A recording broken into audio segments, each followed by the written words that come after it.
Hello my bold and bright people, it's your girl Ahsante the artist, helping you move consciously and creatively through life.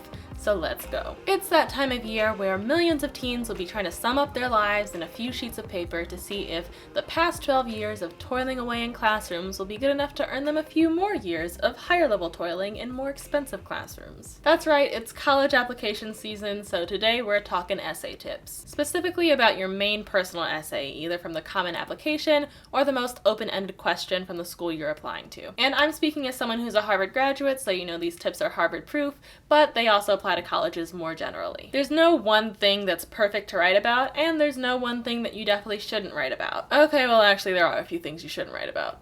Put that chapstick away because this is not the time to be kissing up. Don't write about why you want to attend a particular college or why it's so great.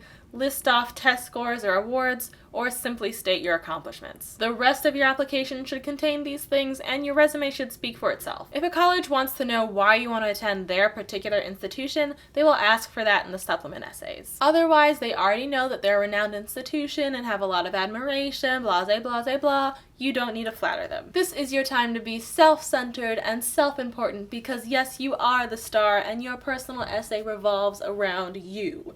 Diva. Don't talk about a particular institution and why it's great. Don't talk about a particular franchise and why it's great. Talk about you. Lots of people can gush about Disney Pixar or traveling abroad or musical theater or Disney Pixar, but how have those things affected you individually? Now you can reference those things in your essay. You can talk about how you've been influenced by Harry Potter and now you want to become a writer, or you can mention the city that you grew up in and your environment and how that affected you. But the focus is on who you are as a person. You are the main character of your story, not the outside entity. Okay, so we've got that you're writing about you and your experience, but you've probably got about 18 years of experiences under your belt. How do you narrow it down from there? Well, you probably don't want to dwell on the part where you were in baby diapers. No one remembers much from then anyway. And the Common App has several prompts for you to work from. Even if your college doesn't take the Common App, these can still be a great place to start. As of the filming of this video, there are 2 catch-all questions that really leave the door open to write about whatever, and then there are 5 more specific questions. I'm not going to list them all out, but they'll be in the blog post that accompanies this video and is linked in the description. After looking at the prompts, there's actually something that all 5 more specific prompts have in common. Can you spot it? Come on, pop quiz. This is college prep, y'all. The 5 topics are all about growth. They're about finding a solution to a problem, learning about a new topic, changing your beliefs, learning from failure. They ask for a situation that's been transformative for you, where you are a different person now because of the role that this thing or idea or event played in your life journey. And the other 2 prompts leave the topic completely wide open. Wide open. Wide open.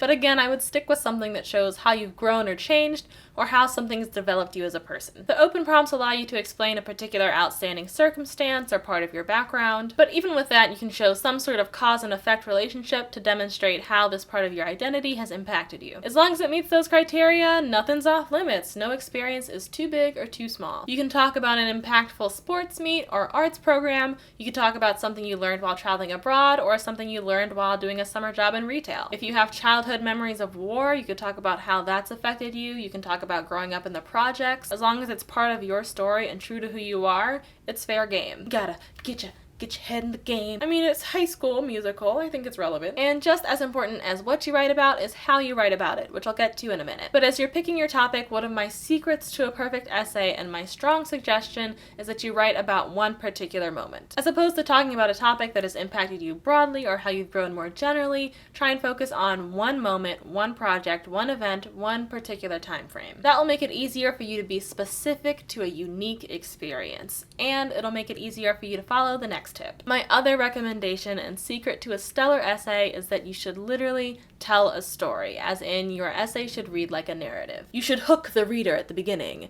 make them curious to continue, and then set the scene. I mean, think about it. The admissions officer is reading dozens of essays a day of people who introduce themselves and say that one experience that I learned from and overcame a failure was one time in 10th grade where I was preparing for a competition and They probably get bored out of their mind. And they can only spend a few minutes on each essay, so yours should be something that engages them and catches their attention right away. Starting in the middle of the action and then coming back to give context is a good strategy, although there are other ways to hook the reader, so feel free to get creative. There should be a beginning, middle, and end to the story. You are the main character, and you should go through character development, which ties into this being about growth and change, cause and effect. Let us into your mind. This is first-person omniscient. What were you thinking in that moment? What were you struggling with? What rushed through your head? What kept you up at night? When you take an action, how did you do it? Were you eager? Did you hesitate? Did your fingers tingle? Did your heart race? Did your eyes glaze over? And as you're telling your narrative, don't just recount, but reflect. Things should tie back to how you've developed and what you've learned. This is your time to show your personality, both in the content and the quality. In your reflection on your story, it's great to show skills like tenacity, discipline, leadership, working well with others, communication skills, etc. And in telling your story, you have the opportunity to showcase your writing style. This is a creative exercise. Use your voice. You don't need to use big words that make you sound smart or give you a half-British accent out of the blue. It should sound like you. Your style should be reflective of your natural perspective and writing tendencies. Feel free to take poetic license and use literary devices that feel natural. In the end, make sure this is an essay that only you can write. It is, after all, a personal essay, so it should be true to who you are as a person. True to your heart, you must be true to your heart. Both in relating to your personal experience and transformation, and in infusing your personality into how you tell the story, your essay should be as specific and unique to you as possible, to the point where if someone else submitted your essay, they would be straight up lying. And don't let me catch you lying on a college app.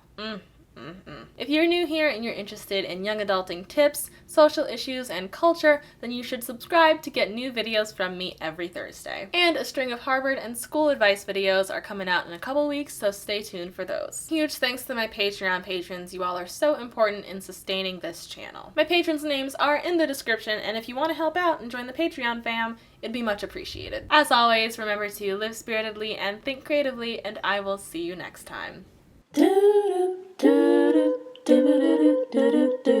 What's making me happy this week is NFL players using their First Amendment rights to peacefully protest in however way they see fit. Hashtag take a knee. And I'm just personally happy because I had a good week last week. It was chill, and I feel at peace, which is good. Well, I'm gonna go be an editing diva and get this thing out the door. I'll be right back. Yeah. Open your eyes, your heart can tell you no lies, and when you're true to your heart, you know it's gonna lead you straight to me.